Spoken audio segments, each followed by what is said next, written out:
Oke. Nah, unit 4, layar saya kelihatan ya teman-teman? Unit 4, logistik. Kelihatan. Ini ada 3. Ada procurement, kalau teman-teman lihat di bukunya. Ada order fulfillment. Dan ada production. Yang procurement, ini istilah lainnya modul pembelian. Atau kalau ngambil modul spesifik, nama modulnya itu modul material management. Jadi ini ngurusin tentang pengadaan barang. Kalau order fulfillment, ini modulnya modul penjualan. Istilah lainnya kalau modul spesifik ada yang menyebutnya sales and distribution. Kalau yang produksi, ini modul produksi ya, bikin barang berarti. Nah, yang kita bahas hari ini adalah yang ini, full procurement atau modul pembelian. Ternyata kalau di perusahaan, ada yang namanya demand determination loh. Ini adalah teriak-teriaknya orang gudang. Jadi ketika di perusahaan itu misalnya dia jualan alat-alat komputer ya, seperti iDesk itu kan alat-alat komputer dia jualannya. Maka ketika ada barang kurang, orang gudang itu teriak-teriak, ini printer teh kurang. Ya tolonglah beli printer karena kita udah nggak bisa jualan lagi nih, printernya kurang. Nah mereka teriak-teriak itu pakai dokumen. Ya, demand determination. Seperti ini. Kemudian kalau sudah tahu ada yang kurang, sudah buat dokumennya, jadi nggak bisa seenaknya seperti kita, langsung aja pergi ke Alfa gitu ya, beli, mau beli teh kotak, beli aja langsung gitu, nggak bisa seperti itu. Mereka perlu ada dokumennya. Setelah itu, yang nomor 2, kalau kita terserah kita pilihnya, kita yang putusin, kalau di perusahaan nggak bisa. Mereka punya yang namanya source determination. Ini adalah daftar kira-kira kalau kita butuh barang printer, yang bisa mensuplai printer itu siapa? Misalnya supplier A, supplier B, supplier C gitu ya. Ada 3 supplier. Yang A kontaknya apa, nomor teleponnya, alamatnya dan sebagainya. Itu disimpan di yang namanya source determination. Jadi data sangat penting. Setelah punya data ini, barulah dipilih kira-kira siapa yang mau kita pilih. Supplier selection ini proses pemilihan dari source determination. Jadi penuh dengan dokumentasi ya di sini. Setelah dipilih suppliernya, misalnya tadi saya kasih contoh perusahaan XYZ, kasih nama aja ya biar gampang. Misalnya Kelvin, Christopher, dan Billy gitu ya. Kelvin, Christopher, dan Billy. Nih saya tulis. Suppliernya Kelvin, Christopher, dan Billy. Misalnya pimpinan di iDesk itu Yolanda. Nah, saya tanya Yolanda. Yol, marilah kita tanya kepada ketiga supplier kita. Kelvin, kita butuh 10 printer. Kira-kira di Kelvin harganya berapa? Silahkan Kelvin. Kelvin tuh ada 2 ya. Kelvin aja. Silahkan Vin. Mau kasih harga berapa nih ke Yolanda? Kelvin? Aduh, berapa ya, Ci ya? Gak apa-apa, kira-kira kamu kan suppliernya. 300.000 mungkin, Ci. 300.000. Iya. Billy mau beri harga berapa ke Yolanda untuk printer test, strip MMA, strip pagar-pagar? Kayaknya yang paling mahal 100.000, Ci. 100.000? Ya, 100.000. Oke, kita cari satu lagi supplier. Juan. Kira-kira Juan mau kasih harga berapa nih untuk barang test strip MMA, pagar-pagar? Berapa Ju? 50.000, Ci. Satu printer 50.000. Sekarang ke Yola. Yol, silahkan. Mau pilih beli dari Kelvin Dari Billy atau dari Juan? Juan. Dari Juan. Kira-kira alasannya kenapa? Karena yang harganya lebih murah. Harganya lebih murah. Wah, tapi ternyata ya kalau pesan ke Juan, pesan hari ini datangnya baru 2 bulan, 3 bulan lagi, inden. Ya, murah harganya tapi 3 bulan lagi. Kira-kira tetap dipilih ya, yo? Enggak. Jadi mau pilih ke siapa?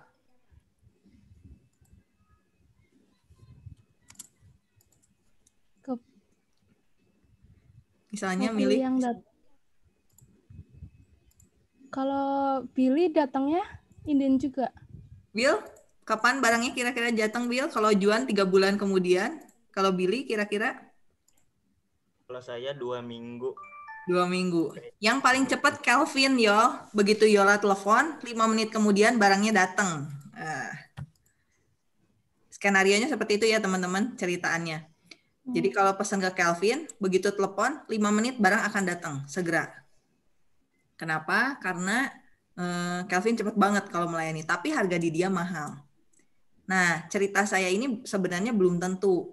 Juan bisa harganya murah tapi cepat juga. Itu tergantung dari si vendornya. Yang pasti ini adalah source determination. Jadi daftar kebutuhan ketika perusahaan butuh untuk supply printer, siapa yang bisa nyuplai? Nah, datanya ada di source determination. Harganya berapa dan sebagainya.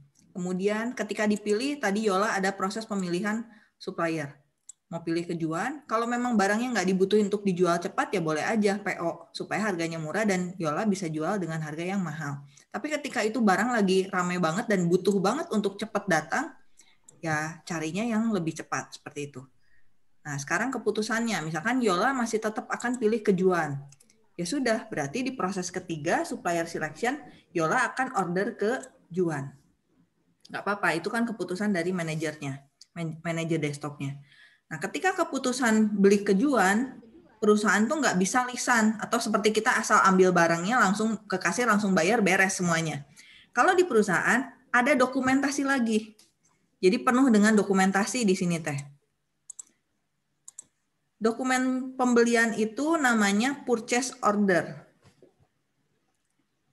Jadi kadang-kadang ini dibutuhkan untuk membuktikan bahwa kita betul pesan ke supplier tertentu yang sudah kita pilih. Dengan kesepakatan harga berapa, kemudian kapan sampainya, kemudian nanti kalau dikirim-kirimnya kemana, itu ada di dokumen ini. Kemudian setelah itu, kita sebagai perusahaan IDES lakukan proses order monitoring. Pantau barangnya sekarang udah sampai mana, sudah dikirim atau belum, dikirimnya pakai apa, seperti itu. Setelah barang datang, kita akan terima dokumen, namanya good receipt atau material dokumen. Ketika kita terima barangnya, kita harus reference dokumen ke sini. Kalau sudah ngomong skalanya enterprise, perusahaan besar, itu penuh dengan dokumen pokoknya. Ya, terima barang nggak boleh asal, oh ya udah terima aja, taruh aja di situ mas, gitu, nggak bisa kayak gitu ya. Ini harus ada dokumen terima barang. Dan yakinkan bahwa yang diterima itu sesuai dengan PO kita. Setelah itu, setelah kita terima barang, baru lanjutkan lagi yang ketujuh. Biasa kalau kita beli barang mah diam-diam aja ya sampai vendor nagih gitu. Seperti itu. Nah, kita akan terima dan membuat invoice verification, berarti kita mengakui tagihan dari vendor, namanya invoice verification, berapa barangnya, dan berapa yang diterima, itu reference-nya adalah good receipt dan purchase order. Jadi semuanya nge-refer. Nggak bisa tiba-tiba kita lakukan proses pembuatan invoice verification tanpa kita punya pesanan, tanpa kita terima barangnya. Itu tidak akan terbuat dokumen ini. Jadi kalau teman-teman perhatikan yang di video untuk exercise 4-1, 4-2, dan 4-3 itu nyambung. Jadi setelah membuat purchase order, belanja barang ke vendor Baltus ya kalau di contoh yang di buku. Kemudian setelah itu kita terima barangnya, yakin betul barangnya 10 printer. Setelah itu baru kita bisa membuat invoice verification.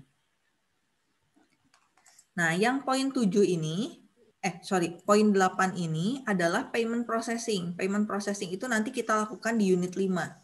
Jadi kalau untuk unit 4, siklusnya sampai ke nomor 7 ini. Dari nomor 1 sampai nomor 7. Makanya exercise yang sebelumnya, exercise 3 strip 3, kita perlu punya dulu master data barangnya. Dan hari ini dengan master data barang itu, kita bisa lakukan proses pembelian. Yang dibeli itu barang yang kita sudah input ke sistem. Seperti itu. Sampai sini dulu, ada pertanyaan kah? Jadi yang di sini, yang orang gudang teriak-teriak, nama dokumennya, purchase requisition, dan request for quotation. Kalau ini pemilihan vendor ya, pemilihan vendor, data dan manual dipilih. Kemudian ini membuat PO, order monitoring ini mantau aja. Setelah PO, good receipt. Setelah good receipt, invoice verification. Kemudian, nah ini yang cukup penting buat teman-teman tentang PO. PO itu kan surat pembelian ya. Kita bisa bikin PO itu tanpa referensi, pakai referensi ke purchase requisition. Nah, makanya tadi saya jelasin dulu purchase requisition, jadi paham ya. Oh, apa nih purchase requisition? Oh, berarti itu tuh dokumen yang orang gudang teriak-teriak butuh beli barang. Kemudian bisa lewat request for quotation, yang tadi juga sudah dijelaskan. Itu berarti kita meminta penawaran dari vendor, atau PO lainnya. Mungkin kita sudah pernah belanja, kita mau belanja lagi, nah ini bisa jadi referensi untuk pembuatan PO. Jadi kalau nanti di transaksi 3 strip 1, teman-teman without reference. Nggak ada referensi dari dokumen sebelumnya. Jadi betul-betul bikin PO. Tapi kalau ada referensi, mungkin referensinya itu dari purchase acquisition atau dari request for quotation atau dari PO sebelumnya. PO yang lain, PO sebelumnya. Nah, ini bisa dijadikan dasar untuk membuat purchase order. Terus tentang master data. Nah, master data ini kalau di pembelian ada 2, vendor dan material master.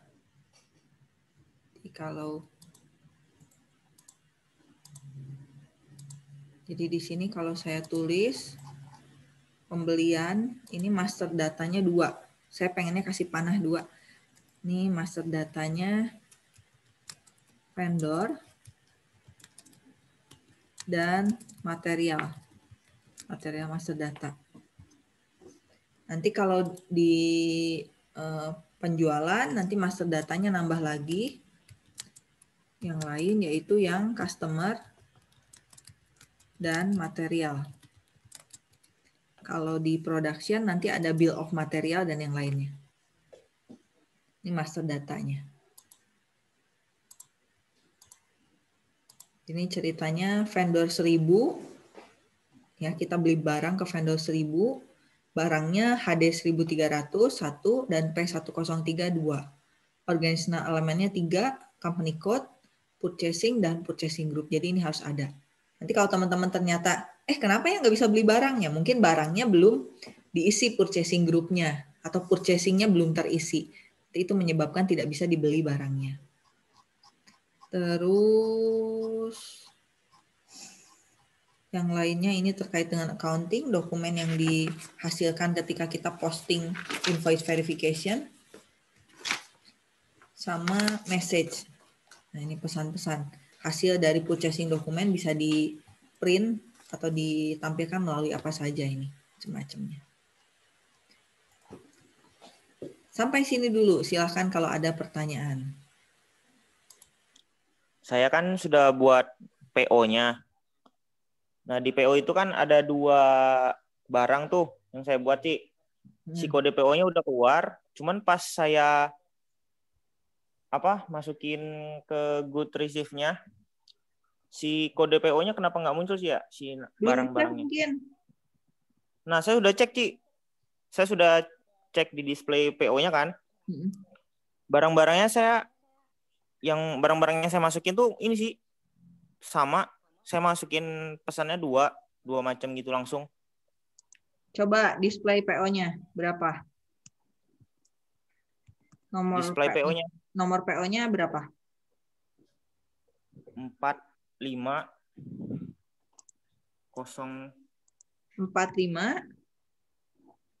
nolnya 3 kali, Ci. Ya. 17 87 1. Salah. Bentar. 45. Oh, ini.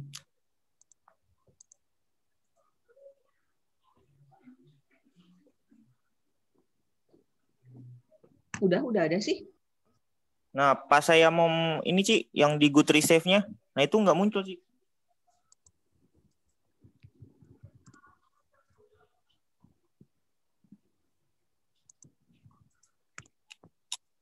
Muncul muncul kok. Nah, ini saya pakai ya. Ini saya pakai buat contohin kejuan ya. Item OK-nya tuh di mana sih supaya 1 PO 2 barang, 1 good receipt 2 barang. Item OK-nya di sini. Sebenarnya itu gini nih. Ini di OK, panahnya turunin ke bawah, ini di OK. Jadi harus kayak gini, Ju. Dan teman-teman semua. Nah, kalau seperti ini berarti kita menyetujui baris pertama sama baris kedua. Kalau sudah, dipencet pause. Kelvin boleh catat nomor material dokumennya nih. Udah, Ci. Udah. Nah, sekarang coba Kelvin lanjutkan ke invoice verification. Di invoice verification Kelvin pasti cuman 1 invoice 2 barang. Sambil saya tunjukin ya. Invoice date-nya berarti hari ini. Reference-nya 234. Nomor login-nya berapa, Kelvin? 05, Ci. 05. Nah, nomor PO taruh di sini ya, seperti yang sudah dicontohkan di... Nah, ini sudah ada. Kalau punya Juan, sebelum ngeproses, dia pasti ngeluarinnya cuma 1 deh, si printer aja. Yang bawahnya nggak mau keluar harganya. Nggak mau keluar harga, sama nggak mau keluar amount seperti ini, karena belum di good receipt. Ada pertanyaan lagi nggak, teman-teman? Bu, berarti yang saya punya tadi, ntar kumpulinnya itu, bukan, berarti nomor PO saya ada 3, nomor GR saya ada 3, nomor IV saya ada 3, Bu. Iya, terpaksa. Waduh. Tapi Rian tahu kan caranya untuk membuat supaya 1 PO 2 barang, 1 good receipt 2 barang, 1 invoice 2 barang. Tahu, Bu, yang kalau misalnya mau nyoba lagi boleh aja, cuman pasti MMBE-nya jadi banyak gitu. Nah, masalah sih saya nggak nilai MMBE-nya, yang penting teman-teman punya stoknya. Jangan sampai 0, karena kalau 0 kita nggak bisa jualan. Oke, Bu. Berarti nanti yang saya kumpulin itu MMBE-nya aja. MMBE-nya aja. Oke, Bu. Makasih. Sama-sama.